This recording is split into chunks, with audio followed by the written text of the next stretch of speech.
Folks, welcome inside the Parisi Palace, high above 3733 East Broadway. This is a special live edition of the Jake Feinberg Show, streaming worldwide. Please go to our website, powertalk.live, download our free app, and stream all of our live local programming, including Solomon on Blast, the Jim Parisi Show, and yours truly, the Jake Feinberg Show. And we can't thank you enough for making us part of your day today. And one of the things about the Jake Feinberg Show is that while we are based in Tucson, Arizona, and I do pay homage to my local sponsors who have allowed me to stay on the air, cultivate my craft, and thrive for the last 6.5 years, the show is global. And I've interviewed many, many cats from around the globe. And I get a chance to do it today with another mercurial musician, a multi-instrumentalist, a teacher, but somebody who's also learned how to burn on the bandstand. Live from Australia, Jose McLaughlin, welcome to the Jake Feinberg Show. Thank you, Jake. Nice to be here. It's great to connect with you, my friend. You know, I wanted to ask you if you could go back to your earliest part of your career in England, and could you talk about any collaborations that you did that had to do with a combination of melodic music with poetry? Did you ever work in a collaborative, free-form environment with poets? Occasionally, yeah. Occasionally, I probably would have done. There was a big poetry scene in Liverpool in the early days, spearheaded by people like Adrian Henry and Roger McGough. And occasionally we got the chance to kind of do live performance stuff where we basically played music while they read their poetry. Yeah, I mean, I guess what I'm getting at is the idea of being. Did any of that their kind of free form? Because what was happening in this country with the Beat Generation, with the poetry, I mean, I've actually jumped over the psychedelic part of it and gone to this area where you had, vibes, bass, drums, and then poetry. So you had multi-sensory stuff. You had different forms of entertainment going on. And I just wanted to know about how that sparked, if at all, sparked your creativity and made you and helped you become more yourself, more comfortable in your own being. Well, for a start, I was always a big Beat Generation fan. So I've read just about every Jack Kerouac book, I think. Right. And Allen Ginsberg. And I suppose I always had I always had a leaning towards that kind of thing. So whenever any opportunity in Liverpool arose to be part of that, I usually like to be part of it. There was, as I said, there was a poetry scene there with people like Adrian Henry and Roger McGough, and I was involved with at one stage with some musicians who used to perform at various concerts, I suppose you could call them, around Liverpool. I don't. I suppose I don't quite know how to connect the two, other than the fact that it kind of gave me an outlet to be able to participate in poetry events and to combine like the music. Yeah, I mean, listen. You don't with the Jake Feinberg Show, and obviously we just became friends. And I know you're getting off on the transcriptions that I put up, and we're going to obviously do that with you as well. This is just free form, so whatever comes into your mind, you don't necessarily have to answer the question.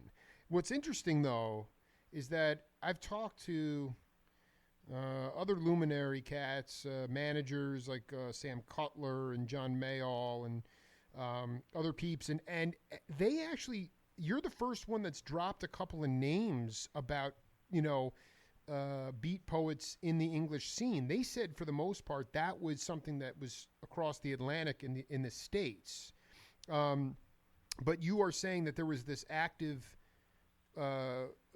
scene, poetry scene going on in England. Would you characterize it as a beat scene? Yeah, more. I think it was. Influenced by the beat scene. There was a Liverpool group once called the Liverpool Scene, and the whole premise of the band was to perform poetry to music, basically.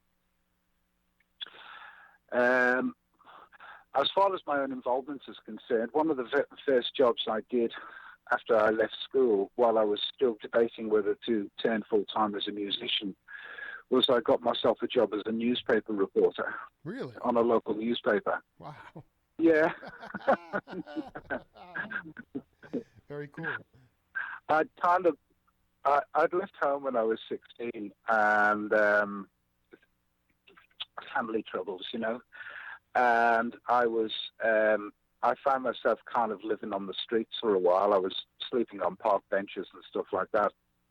And one day I was walking down a main street in Liverpool, and I went past the offices of a newspaper office, and I thought to myself, I quite fancy myself as a newspaper reporter.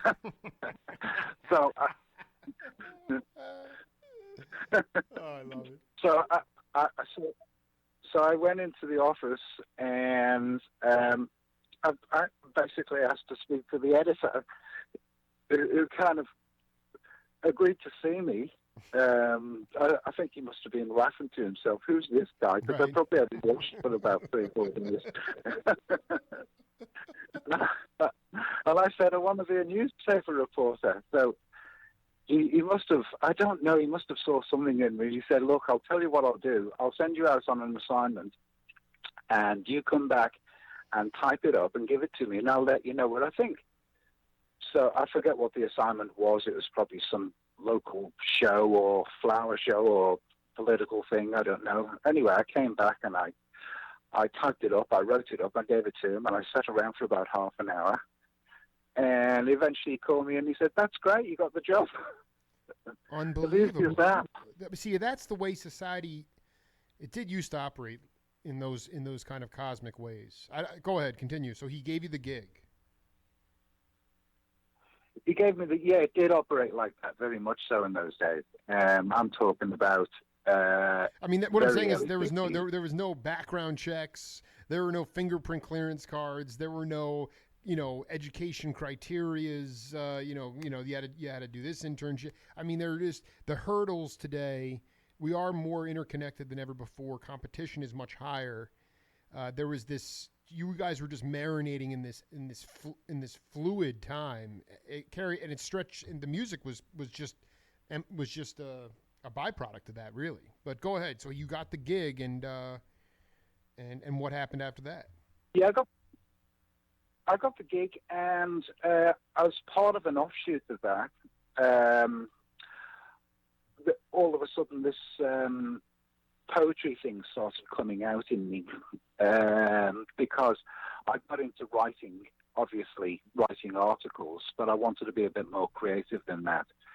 So I started to actually write some poems, and I remember one particular instance where myself and a fellow, there was a poetry competition on in England, and you were supposed to submit original poems and see how you did. So we decided that we'd write this really off-the-wall piece of poetry, like really beat, really stoned kind of piece of poetry.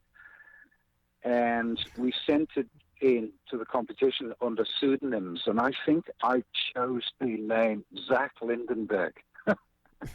I don't know why, but it sounded really cool. Anyway, we ended up coming second in the competition, so it's kind of like a bit of inspiration for me to keep going. Did you? And this is at the same. Yeah, go ahead. Continue. No, it was the same time as I was playing music. So there was a link between the two. You know, I was writing poetry and I was getting involved in the scene and stuff like that, playing. Yeah. Well, no, because I was going to ask you if you ever came across the poet Pete Brown, the guy who collaborated with Cream and Jack Bruce. It was a hotbed of activity at that time. You lived through it, and I'm just, to me, this is about really finding your own individual voice on the bandstand, and so that's really was the reason I asked the question. But did you ever cross paths with Pete Brown at all? I only ever saw him in performance, so not personal. It wasn't kind of like, good day, Pete, how are you? It was kind of like I saw him in performance because he used to come to Liverpool to perform because there was such a poetry scene there. A lot of poets from around the country used to come and perform. So not personally. Sure. No, this is the other question for Jose McLaughlin live on Power Talk here. Would you ever have considered? Do you consider yourself at that time? Were you a studio shark, and how did you get into the studios in London? Unlike the States, you had New York, Chicago, L.A., San Francisco. It was kind of spread out. The studio work was spread out. Not so much in England. Can you talk about your evolution in the studio scene, if there was one? Yeah, I think, it was very much centered around, there was individual, small, private little studio setups throughout the country, but the main recording scene in England was in London. And if you wanted to be involved in that, you had to go to London. And if you're from a provincial place, particularly the north of England, the only way you could kind of get into kind of a scene like London was to actually prove yourself in the performance area. So, like being in a band that went to London, that did well, got you to meet people down in the capital.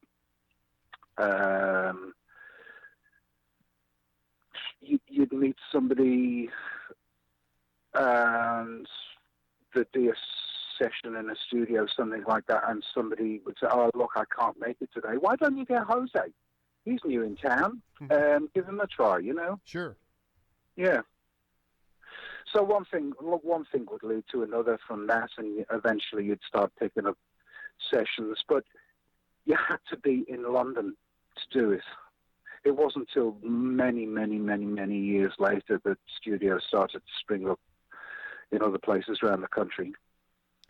Because all the record labels were based in London. Exactly. So all the main studios were there. Well, like Abbey Road and Olympic and Trident and all those other studios. They were all in London, so you had to kind of be there. Did you can you talk about any specific, I talked to a lot of cats from across the Atlantic, and they all had these, a deep appreciation for Benny King and so many of the blues characters that used to come over there and play. I mean, I guess what I'm trying to get at is, what was your first real gig on the bandstand? I mean, I noticed some of the people that you've played with, but it didn't give insight as to the years. And I'm curious as to some of the first gigs you had with cats from the States, if at all. Well, I actually toured England with Benny King, since you mentioned him. I can't believe it. You. And then what year was that? Oh, that would have been mid-'60s. You too? Yeah. Oh my! So you were on the band. Okay, so keep going. Was there what kind of circuit was that? Because the circuit in the States was called the Chitlin Circuit. Okay, but what was the circuit? What were you playing? ROTC clubs? Where were you gigging? How did it come about? I mean, this is where the rubber meets the road for the Jake Feinberg Show. Well, American artists used to come over and basically they'd be part of package shows. So the package shows, everybody would go on, and there'd be about 5 or 6 artists, and each one would be allotted about a half an hour show.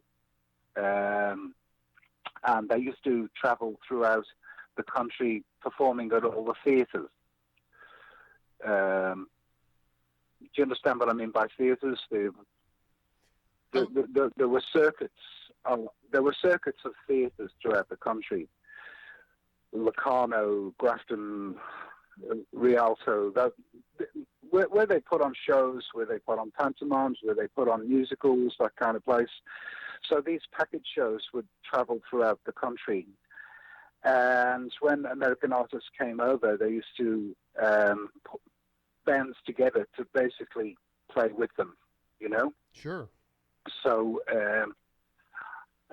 got to work with everybody from people like Dwayne Eddy, Chuck Berry, Bo Diddley, Benny King, doing these package shows throughout the country.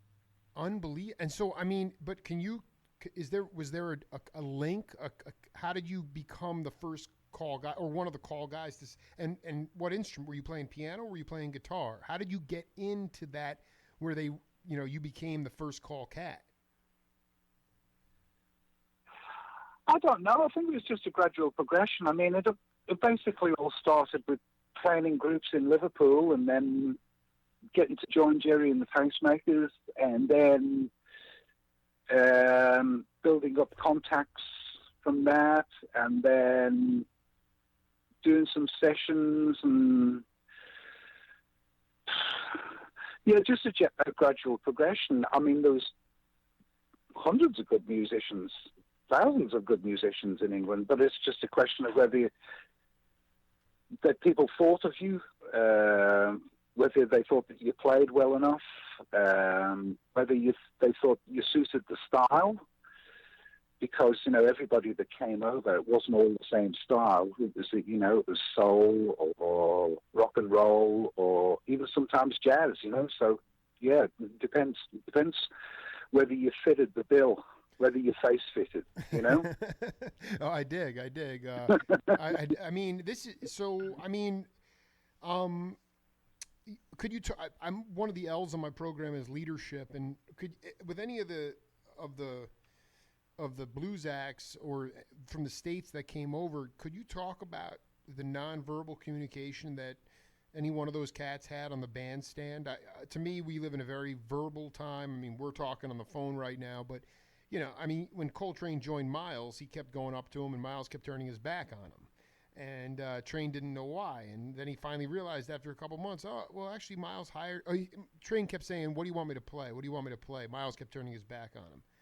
And then after a while, Train was like, he hired me because he wants me to play what I feel. The point is that Miles never had to verbally tell him anything, and Train had to learn that on the bandstand. And I'm just wondering if you could talk about an experience. It could be with anybody. It doesn't have to be with the Americans, but just an inspiring leadership moment in your career on the bandstand, nonverbal communication. I think the crux of the matter is the fact that, particularly growing up in Liverpool, and particularly being of an eclectic background and an eclectic nature, the music we learned to play was everything. So it was virtually, when you were playing with any of these people, you virtually didn't have to rehearse the tunes, because they'd come up to you and say, do you know this tune? Do you know this tune? And we'd say, yeah, what key do you do it in? Okay, and off we go. So if anything happened on stage, the artist felt comfortable enough to come out and know that everybody would be on the ball, everybody would know the tune, everybody would be watching, and basically they had the freedom to just be themselves, because everybody would just know what to do. It was just like a professional attitude, but it was also a knowingness. So a lot of times there didn't have to be, much verbal comment, right? Particularly in somebody like Chuck Berry, who's not very verbal anyway when he comes on. He just expects that you'll know the tunes, and that if he does something weird, if he wants to extend the tune, or if he wants to change it somehow or whatever, he just knows that you'll follow him. Really good training. I was going to say, I mean, that's, especially, yeah. Go ahead. Especially for subsequent session work, where a lot of people would actually look to the musicians for inspiration. They'd have the song they wanted to sing, there'd be a basic arrangement around, but they'd look to the musicians for inspiration to find that bit of magic, that bit of surprise in the recording, you know?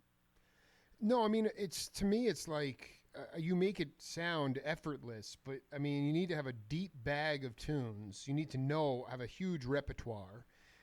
You need to know. Chuck Berry had no problem playing in 7/4 time. He just wouldn't necessarily articulate it. I mean, you had to learn to play an odd meter.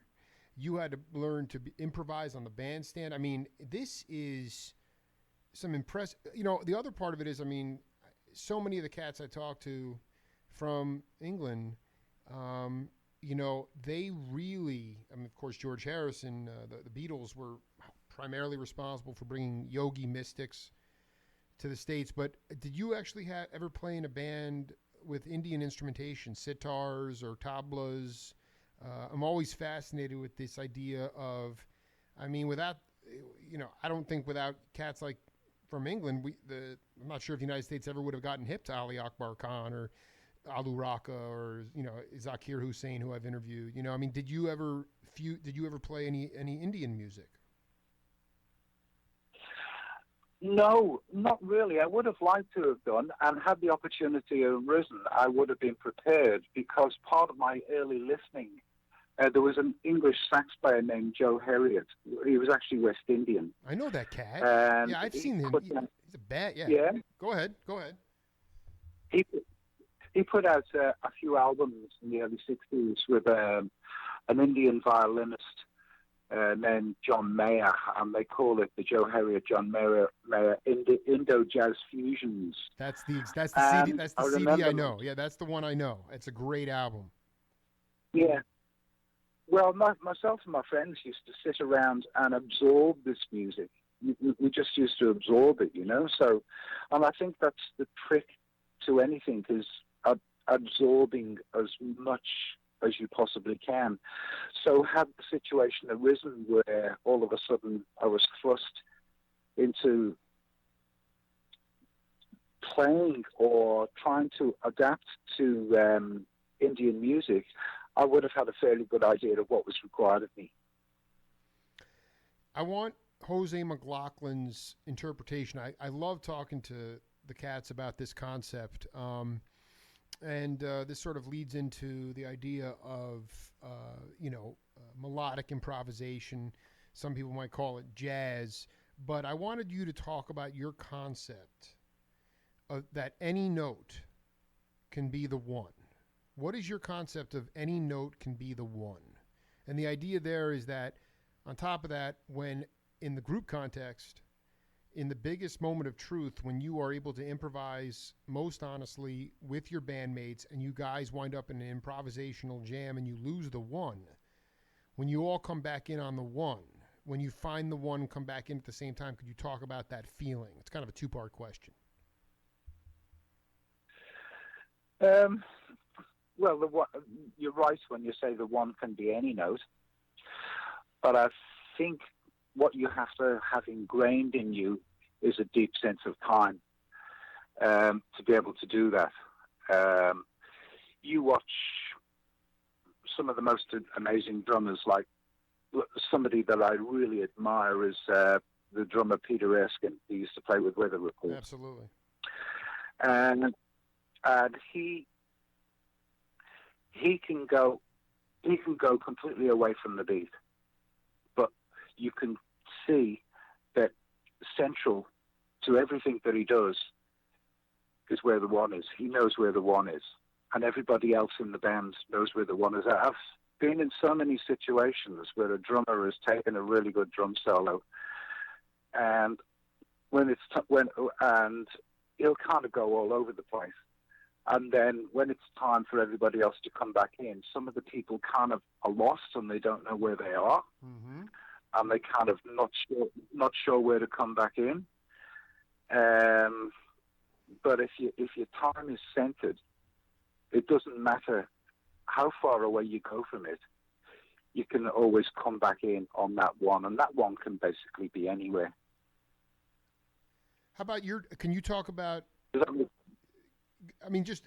make sense? Oh, I love it. I want you to keep. How did you develop the internal time? I mean, not that we're all we all make mistakes, but I mean, how did you develop that that time feel? How did you become so comfortable to be able to get up there, lose yourself, and be able to have that internal time to know when to come back in? There again, gradual development, I suppose. And then in the early days, lots and lots of practice with the metronome. Sure. Because, yeah, when I teach now, a lot of people, when they practice with a metronome, they set it on and it goes click, 2, 3, 4, click, 2, 3, 4. What that does is it kind of locks you into a very mechanical form of time.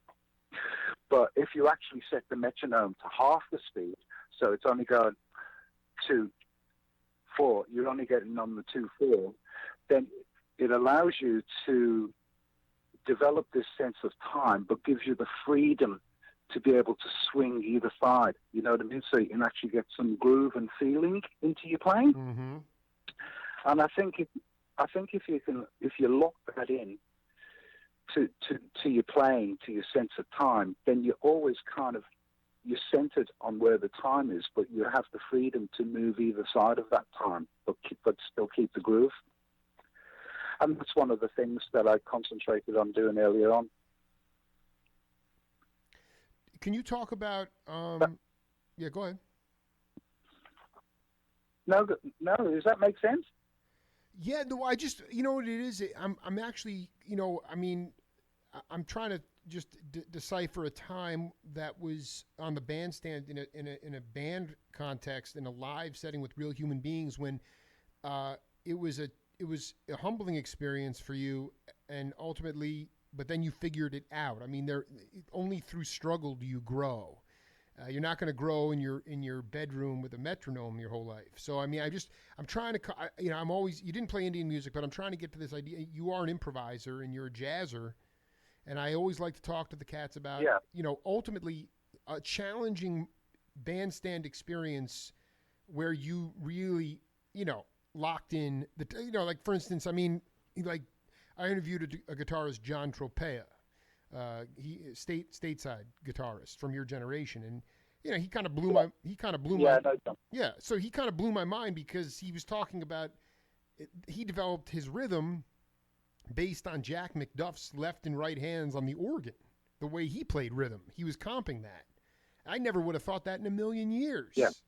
So that's kind of what I'm getting at, is like experiential learning for Jose McLaughlin, where you developed really good time feel.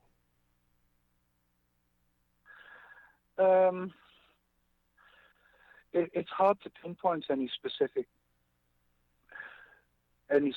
thing, Jake.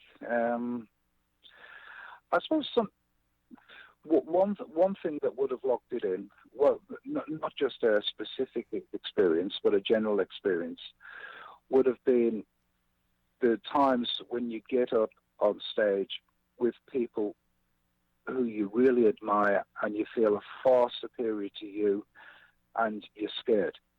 You're scared to make a mistake. And I think that sense of fear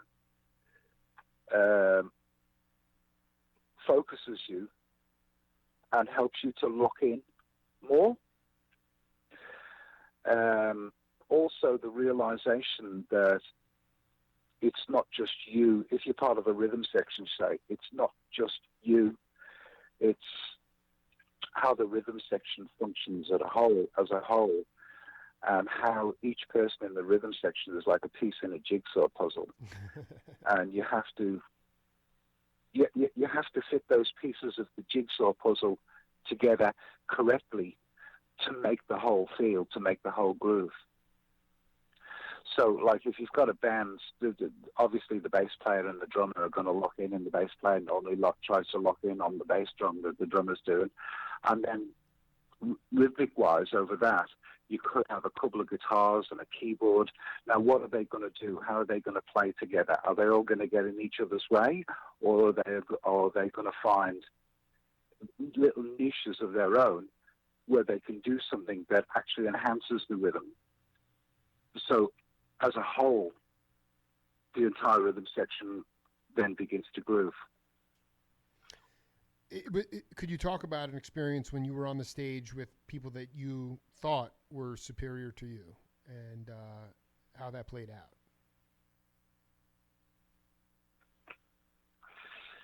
Yeah, I remember when because I've been playing a lot of rock and roll in Liverpool, and there was one band in particular that I admired. They were much more jazz oriented, and I got to do some gigs with them, and I thought I was doing okay. You know, I knew I was rough. I knew I had a long way to go, and I knew I had plenty of learning to do. But in my naive way, I went up to the band leader at the end of the gig, and I said, "Do you think I'll make a jazz pianist?" And he turned around and he looked at me and he said, "No." I love it. "No, you won't," he said. And I looked at him and I thought, well, fuck you. I'm going to really prove you wrong.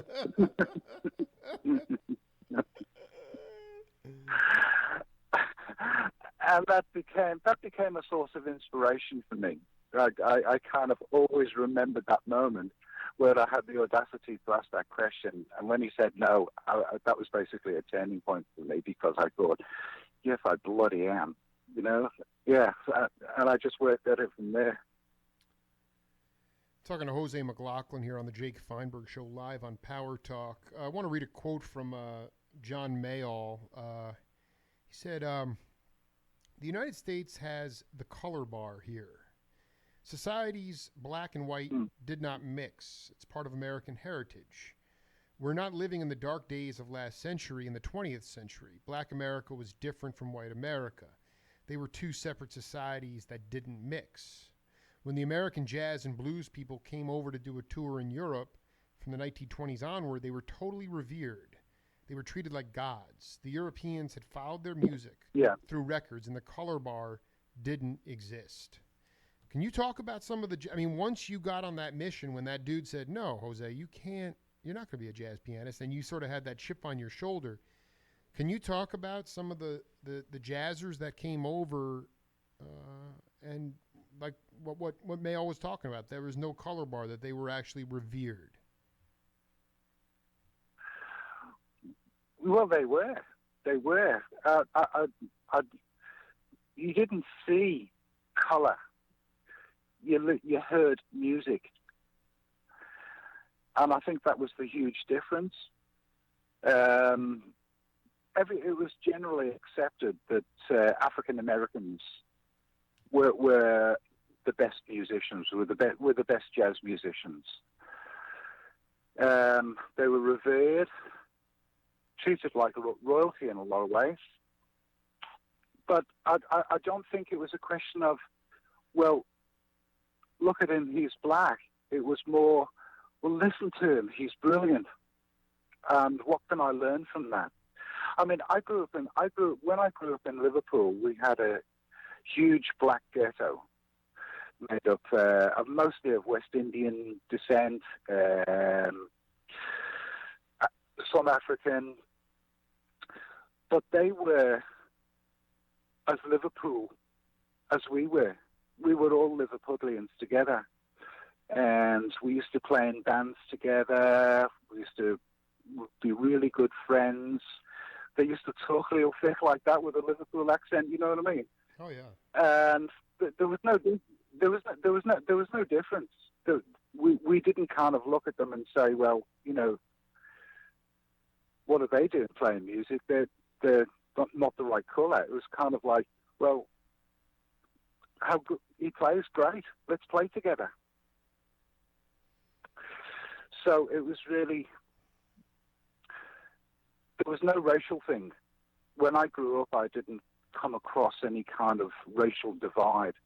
So for me and a lot of musicians of my time, it wasn't an inbuilt thing, so you didn't look at that. You didn't see a racial divide. You just accepted the music as what it was. So who were some of the people that, I mean, were you catching like, you know, Red Holloway and Art Blakey? I'm just trying to figure out some of the people that because you were playing rock music, for, you know, you were primarily, you know, in that vein. So I'm just trying to figure out some of the African American jazzers that came over that were inspiring to you. Also, in the bands that you had with the West Indians and Africans, was it original music you were playing, or were you playing the Great American Songbook, or were you playing marching band? What kind of music were you playing? It's again double part question. Well, I was fortunately, because of my parents, I was into jazz from a young age. My mother was a really good piano player. She used to play Art Tatum, Fats Waller. This is the kind of music I grew up with at home, her playing the piano. Unfortunately, she died when I was 6 years old. So I took it upon myself to kind of, all of a sudden the piano music stopped, and I took it upon myself to continue the piano music in the house after she died. And from about 6 onwards, I started teaching myself to play.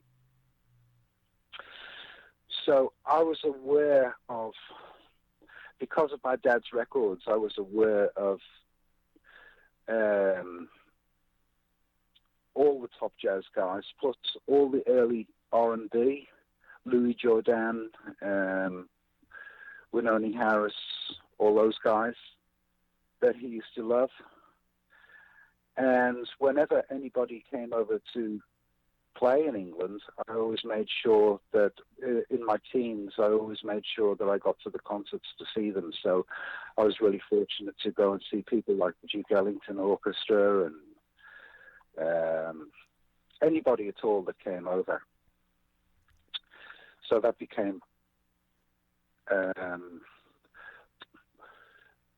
part of the music I loved. I've always regarded myself as eclectic. Like there's no boundaries. Me too. Yeah, I love it. So I mean, you were steeped in the boogie woogie from Art Tatum, and that you learned improvisation, or your ears grew a lot at that time. Well, they say what comes out of you is what goes into you. I mean, it won't come out in it won't come out in your music. It won't come out in your music. It won't come out. Your hands won't do it unless the way we input data, the way we input stuff, as particularly as musicians, is through our ears. And I always say to my students now when they're practicing, I say, do you realize that 50% of your practice is listening, deep listening, what you listen to? Because if you don't input it, if you don't input the data, you won't know what to play. So listening was a really important part. And fortunately, I had the opportunity to listen to a wide spectrum of stuff ever since I was really young, you know. So there was always jazz, there was always R&B, there was always rock and roll, and anything that I've been really fortunate in my life to kind of live through all the developments in music, you know, the first rock and roll records, the first when Motown came along, and then soul, and then whatever as music progressed through the years. But there was also jazz there too, so I always had the chance to kind of develop with that. So it's just lots of listening. And as regards to the other part of your question, with the black guys in Liverpool, initially it was copying American soul. It was copying Sam Cooke. It was copying the Drifters. It was copying whatever that was popular at the time that you'd play. That was the repertoire. And it wasn't really until the Beatles kicked off the idea that you could actually write your own tunes that more later into the 60s that we started coming up with original stuff. I mean, the emphasis these days with a lot of people is they'll only play their own original music. But what you're missing out on there is the tools that you need to play or to write really good original music. You can't write really good original music unless you've listened to and played the classics and the standards, you know? You're nailing it. You're on fire. Keep going. No, do you feel that in some ways the younger generation, I'm 38, and Gen Xers, Gen Ys, and millennials, do they not go back far enough? Some people only, you talk to some legendary producers like Stuart Levine, who produced Hugh Masekela, was also a bebopper in his own right, and he says a lot of people start with Kind of Blue, but that is really, you got to go even much farther back. Do you think cats go far enough back in today's musical lexicon? No, I don't think they do at all. I don't think they go back far enough. I mean, we've just celebrated the 100th anniversary of the very first jazz record, which was the original Dixieland Jazz Band doing Livery Stable Blues. And I mean, but that's basically a starting point. You could go back to that and listen to it and then follow the development through. You can't understand a music or a music form unless you know where it came from and how it developed. So Kind of Blue is great for, the thing I think about it, all those albums that were made in 1959, like Kind of Blue and Time Out and Sonny Rollins stuff and stuff like that, all those amazing records came out in 1959. Right. And people do tend to use those as a starting point. But what they fail to do is then go back and listen to, well, why did it get there? What was it that got there, So they go back and really listen to those early Dial records of Charlie Parker, or go back and listen to Stan Kenton, or go back and listen to George Gershwin playing Rhapsody in Blue with the Paul Whiteman Orchestra. Well, there was a spark there that produced something, What was it that was so great about the big bands? Benny Goodman and Glenn Miller and all those guys, Yeah. You really need to kind of have the whole history, I think. Can you talk about when you a specific original tune that you wrote in that late 60s period that you borrowed a little bit from the older music that you grew up on, but that was actually a completely original piece of music by Jose McLaughlin?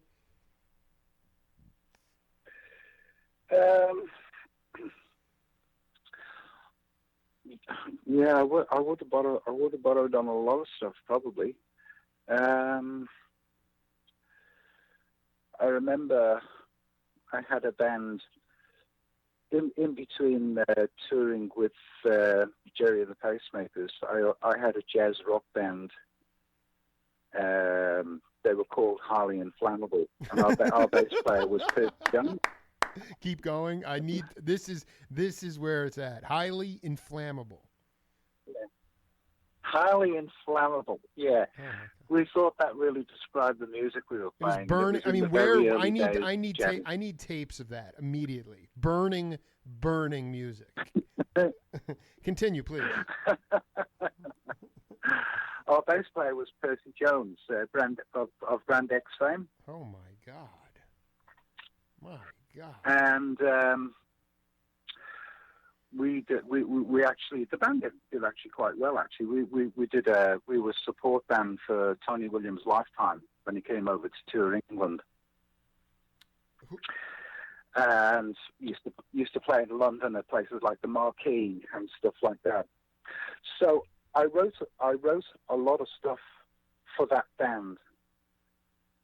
And one of the tunes I wrote was a tune called Congregation. And it was basically based on the soulful feeling that you get from a gospel, more kind of R&B, early R&B mixed with gospel. Absolutely. Mixed with Ramsey Lewis kind of funk. Yeah. So I definitely kind of drew on a lot of early influences for that kind of thing. And we were talking before about odd time signatures, and another person that really influenced me was Don Ellis, the Don Ellis Orchestra. Absolutely. He had a big band, and as the story goes, somebody said to Don Ellis once, How did you get these guys to play in the band? How'd you get the right guys? And he said, well, when I auditioned them, I gave them a piece of music that was in 23.5 over 4 time, and they bloody sight read it. So he said, Oh my God. So he said that. I love this. That's how I knew they were.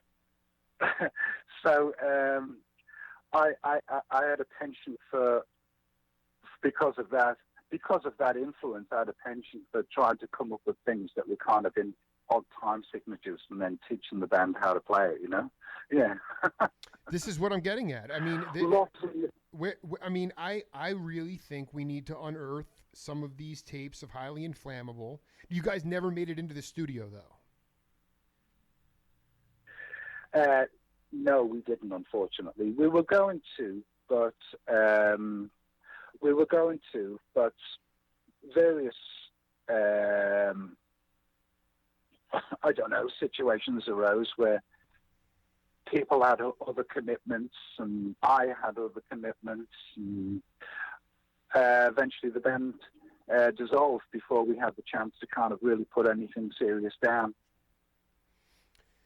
So, I mean Percy went off. Percy went off and to do some stuff, and the next thing I knew, he was playing in Brand X with Phil Collins, and stuff like that. Yeah, we just didn't. Unfortunately, it didn't get documented as it should have done. And as far as you know, but it was one.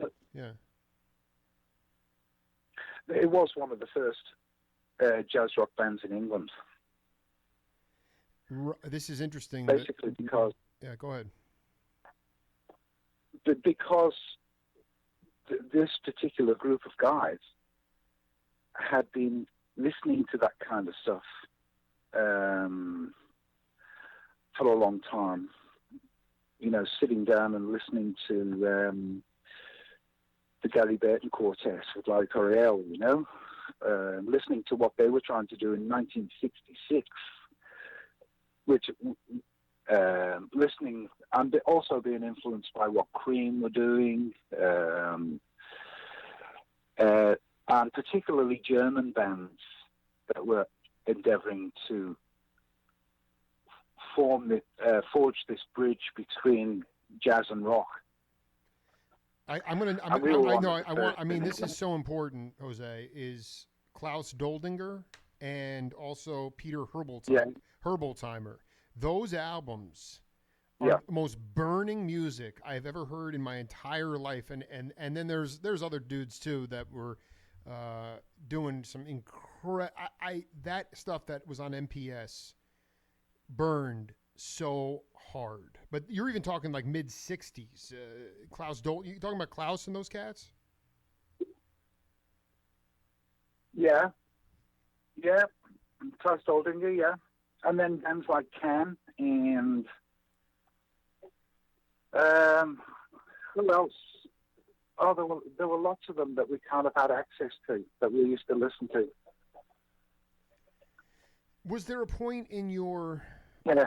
Was there a point after, you know, where people were saying, hey, first of all, what was your given birth name? Was it Jose?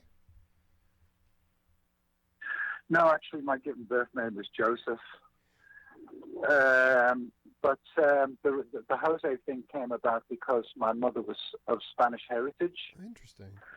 And I was playing in a Latin band one time, and they thought it would be really neat and suit the whole vibe of the band if I was called Jose instead of Joe. I was like, this is the funkiest name for a dude that was born in Liverpool, man. I love this stuff, man. So they wanted you to change your name. So you were playing like Afro-Cuban stuff? Is that, or is it bolero, mambo? No, we were playing like Afro-Cuban stuff, and kind of like a forerunner of what Santana would have come up with. So it was more Santana than Cal Jader. It was more rock. Yeah, yes, yeah, I'd say so. But there were bits of Tito Puente in there too, you know. So you were born Joseph. And anyway, go ahead, yeah.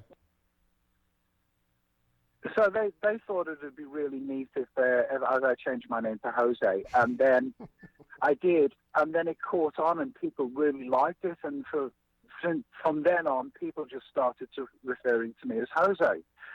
And then one day, I went to visit a numerologist, and he told me that I would do far better in my life if my name was Jose McLaughlin than Joseph McLaughlin. So I stuck with the Jose, and I've been there for the last 50 years or something. I love this stuff. I mean, this is unbelievable. But did you ever reach a point where somebody said, hey, you know, if you really want to make it in the music world, you got to go to the States? Did you ever get to the United States to try to forge a career? A lot of people will say now, you know, in fact, I disagree with this now, and people like Billy Cobham were the ones that hit me to it, and the fact that towns like Austin, Tucson, these flyover towns are now the new breeding grounds of new music, where in the past it was, if you were in Toledo or Columbus, Ohio, you know, someone said, well, if you really want to make it in the jazz world, you got to go to New York. Did you ever make it to the States? Oh, yeah, I've been to the States lots of times, just basically touring. I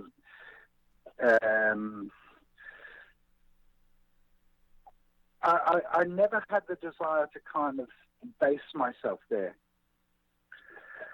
I'm not too sure why.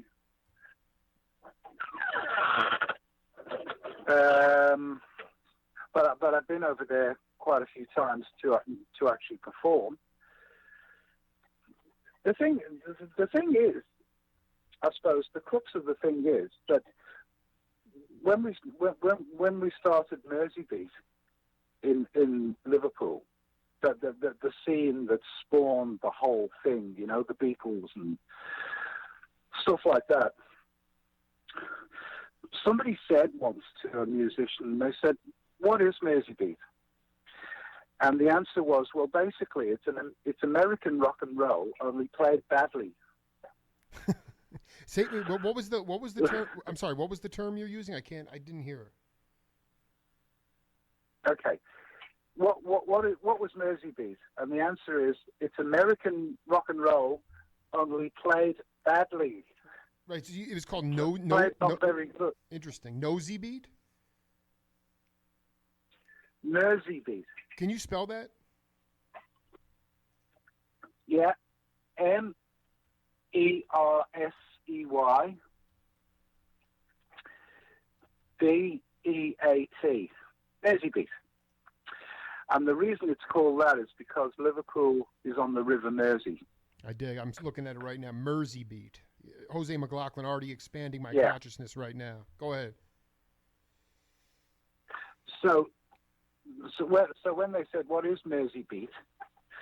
Mersey Beat was the scene that encompassed the whole thing that happened in Liverpool in the early 60s. That resulted in bands like the Pacemakers, the Beatles, the Searchers, all those bands that came out of Liverpool. It was from a scene that was called, generally known, an umbrella name was called Mersey Beat. There was about anything up to 1,000 bands at one stage, all playing around the Merseyside area. So anyway, when somebody said what was Mersey Beat, and the answer was, well, it's American rock and roll only played badly. What they were actually saying was, it was American rock and roll that was played with a Liverpool accent, if you can understand what I mean. Mm-hmm. It was basically taken an established form of music and putting your own local touch to it. So you take an established form, you take famous songs, but you do it with your own cultural input into it.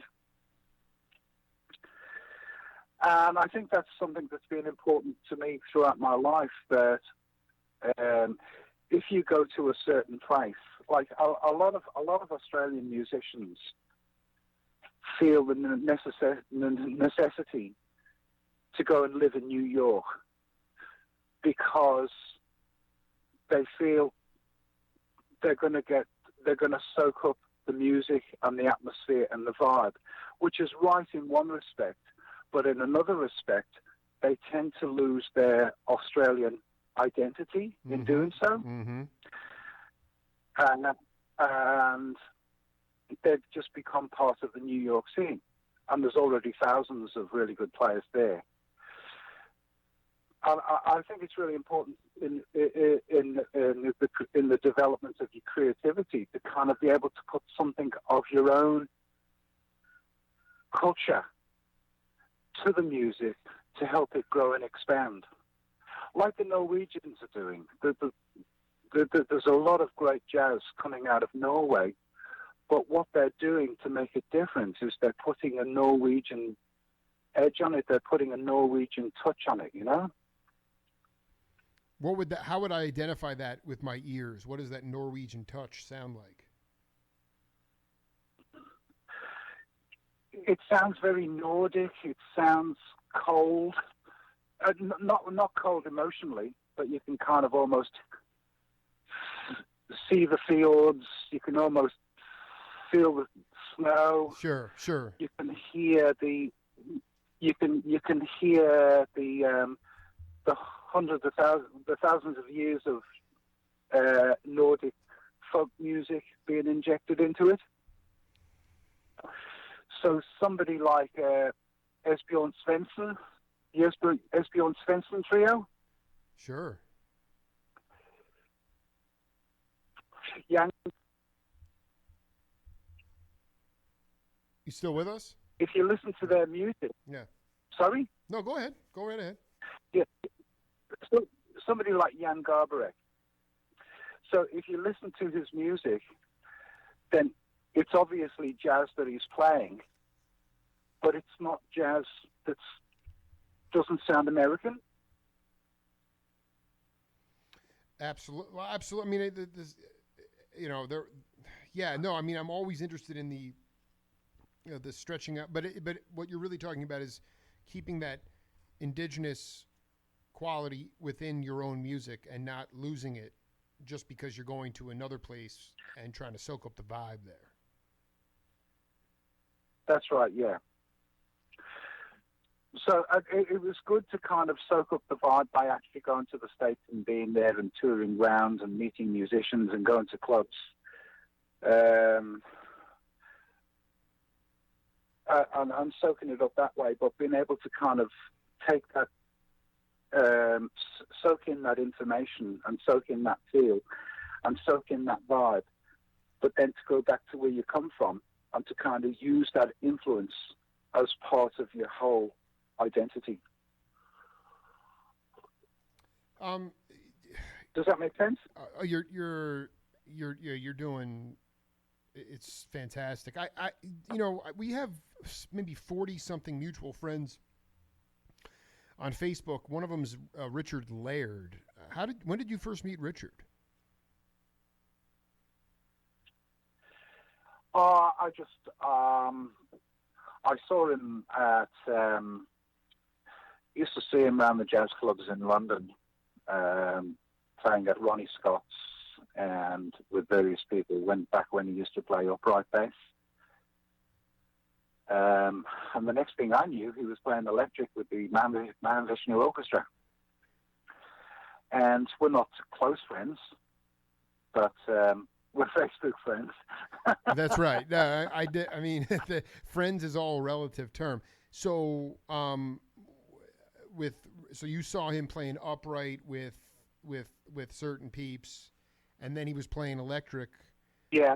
With the Mahavishnu Orchestra. With Tony Williams, you said you guys with Highly Inflammable, you guys toured together. So who was in Lifetime at that time? It was Tony Williams, Larry Young on organ, Jack Bruce on bass, and John McLaughlin on guitar. John McLaughlin. Yeah. Because I just wanted to know, the again, it's just Facebook friends, but I did notice your profile picture was a picture of a laughing Jose McLaughlin next to Chick Corea. And, yeah. So is there, I mean, when McLaughlin, did you and McLaughlin know each other? John and you, did you know each other before Lifetime, or did you meet him when he came over at that point? No, only met at that point. There was people often ask me, "Are you related to John McLaughlin?" And it's because we have the same surname. And that's a bit of a moot point, because my father used to tell me when I was young that there was this other guy in the distant McLaughlin art clan who was a good musician. But I've never really been able to fully establish, I can't prove that we are, although his side of the family comes from Whitby in Yorkshire, and if we go up to my grandfather and then go across, or great-grandfather, and go across to his brother and come down that side of our McLaughlins, we're from the Whitby area. So there's a high possibility that we are. But when we were playing with Lifetime, I really wanted to go up to him and ask him and have a chat to him about it, but I was too scared. John McLaughlin at that time kind of gave off this vibe of kind of like he was really above everybody else.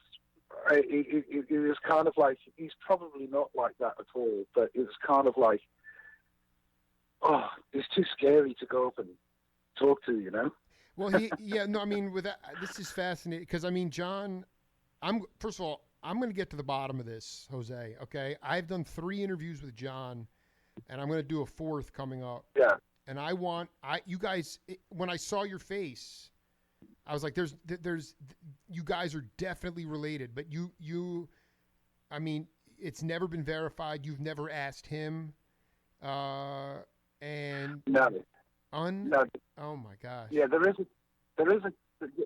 a physical resemblance. Yes, there is. A little, yeah. A lot. And but a lot, man, a lot. This is crazy to me. But you were still Joseph McLaughlin. You weren't Jose at that point, right? You had not, or had you already been in the Afro-Cuban band at that point when Lifetime came over? No. No, I was still Joe then. You were still Joe, and did you and John ever? I mean, have you, aside from that, have you ever corresponded or even played on the same bills at that point? Did it seem interesting that you both had the same surname? No, we haven't corresponded or talked since then. No, I haven't had the opportunity. Never, our paths never really crossed since then. But you're saying that. Yeah, so I've always kind. Yeah, go ahead.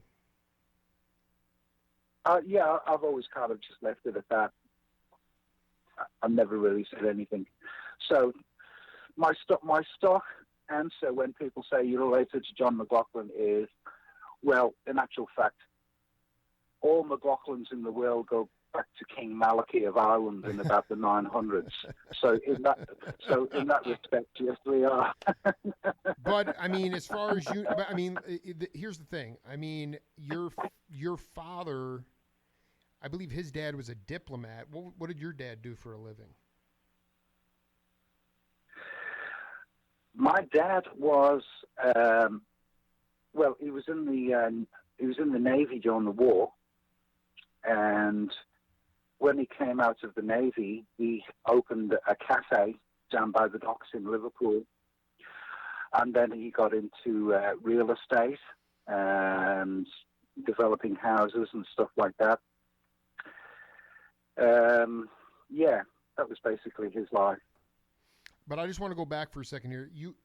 Even though I love tracing the lineage back of all McLaughlins, but if you said something about your great grandfather, if you trace over, there is some connection. I missed. Can you just go through that one more time? Yeah, great.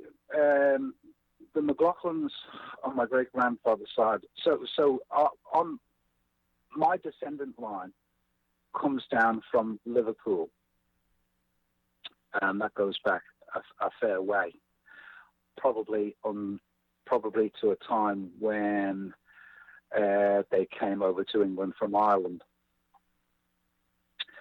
And on my great grandfather's side, his brother, there was a group of McLaughlins that kind of were over the other side of England in the north of Yorkshire. Yes. And they kind of came down that side. So there was, because of the distance in generations, there was never really much mixing between the two, you know? So I can only presume that I can only say that there's a possibility, but no actual evidence. One of these days, I'm going to do those ancestry stuff, you know, and try and find out as much as I can. So you because I really only know my father and his father. I don't really know what went on a lot before that. I only recently discovered on my mother's side that my grandfather on my mother's side was at one time the principal cellist for the Liverpool Philharmonic Orchestra. Wow, that's pretty heavy. And I've gone through my whole life not knowing that, and only recently found out about it. And that kind of, it blew me away, you know, because I've often wondered, where does my music come from? Well, obviously it came from my mother, but I'm beginning to see now that it actually goes back further than that, you know. And how far back does it go? I'll find out one day. I'll let you know. Yeah, well, no, I mean, listen, we're going to do part 2 real soon. I want to talk to John about this. I think it's important. It's a little bit. I feel very deep. I'm not in awe of John. I'm not a musician aside from keeping time with a modified trap set. But I owe it to the entire McLaughlin clan to figure these things out, and I don't. There are no coincidences, and this one isn't either. So I do want to get a definitive answer outside the genetic testing.